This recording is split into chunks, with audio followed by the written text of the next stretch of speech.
ইন্নাল হামদুলিল্লাহ ওয়াসসালাতু ওয়াসসালামু আলা রাসূলিল্লাহ।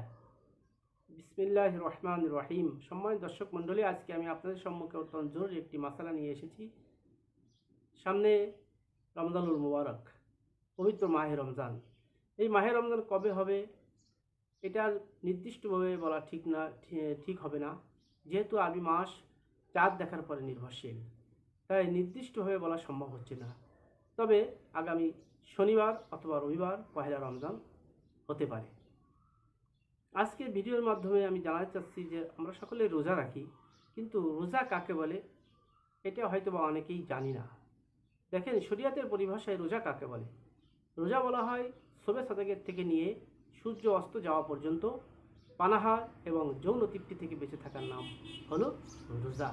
আবার বলছি, শবে সাদেকের থেকে নিয়ে সূর্য অস্ত যাওয়া পর্যন্ত পানাহার এবং যৌন তৃপ্তি থেকে বেঁচে থাকার নাম রোজা। আল্লাহ রাব্বুল আলামিন আমাদের সকলকে রোজা রাখার তৌফিক দান করুক। আল্লাহ তাআলা আমাদের সকলকে রোজা রাখার তৌফিক দান করুক। আসসালামু আলাইকুম ওয়া রাহমাতুল্লাহি ওয়া বারাকাতুহু।